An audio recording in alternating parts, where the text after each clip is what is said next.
जरा सोचिए, एक अंधेरी रात दिल्ली के भीड़ भाड़ वाले इलाके की गलियां सूनी पड़ी हैं।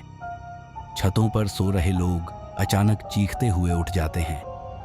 कोई खरोंचने की आवाज सुनता है तो किसी को ऐसा महसूस होता है जैसे कोई उनके पास खड़ा है। लेकिन जब आंखें खुलती हैं तो सामने दिखती है एक काली छाया, लाल चमकती आंखें, नुकीले पंजे और ऐसा डरावना चेहरा जिसे देखकर दिल की धड़कन रुक जाए।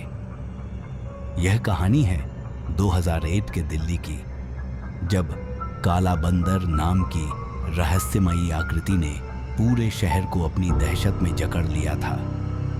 यह महज एक अफवाह नहीं थी, बल्कि एक ऐसा रहस्य था जिसने लोगों को रातों की नींद और चैन छीन लिया। क्या यह एक जानवर था, कोई इंसान, या फिर कुछ ऐसा जिसे समझा नहीं जा सका? आज हम इस कहानी को विस्तार से जानेंगे। 19 मई 2001 की एक गर्म रात दिल्ली के करोल बाग इलाके में बिजली चली गई थी। लोग छतों पर सोने चले गए थे। एक दुकानदार जिसका नाम सतीश था, आराम से अपनी चारपाई पर सो रहा था। तभी अचानक उसे ऐसा महसूस हुआ कि किसी ने उसके पैर को खरोंचा। उसने झटके से आंखें खोलीं और देखा एक काली आकृति। उस आकृति के लाल चमकते हुए आंखें और नुकीले पंजे थे। सतीश चीखने लगा, लेकिन अगले ही पल वह आकृति छत से कूदकर गायब हो गई। उसकी चीख सुनकर पड़ोसी इकट्ठा हो गए, लेकिन उस काली छाया का कोई निशान नहीं मिला। यही वह पहली घटना थी जिसने काला बंदर के आतंक की शुरुआत की। कुछ ही दिनों में करोल बाग से लेकर दिल्ली के दूसरे इलाकों तक काला बंदर की घटनाएं फैलने लगीं। किसी ने कहा कि उसने छत से छत कूदते हुए एक प्राणी को देखा। किसी ने कहा कि उनके शरीर पर अजीब खरोंचें मिली। यह रहस्यमयी आकृति इंसानों की तरह चलती थी, लेकिन उसकी ताकत किसी जानवर जैसी थी। लोगों ने अपने घरों पर पहरे लगाने शुरू कर दिए। रात में गश्त लगाने वाले स्थानीय युवकों के ग्रुप बनने लगे, लेकिन कोई भी काला बंदर को पकड़ने में कामयाब नहीं हुआ। जल्द ही यह मामला मीडिया में सुर्खियां बनने लगा। हर न्यूज़ चैनल पर काला बंदर की खबरें दिखने लगीं। कोई इसे इंसान बताता तो कोई इसे किसी प्राचीन दानव का नाम देता। कुछ लोग इसे अफवाह मानते थे, लेकिन जिन लोगों ने इसे देखा था उनके लिए यह एक खतरनाक सच था। न्यूज़ चैनल पर काला बंदर के स्केच दिखाए जाने लगे। उसका चेहरा, उसकी लाल आंखें और उसकी ताकत, सब कुछ डरावना और रहस्यमयी था। पुलिस ने इस मामले की गंभीरता को समझते हुए जगह जगह गश्त बढ़ा दी।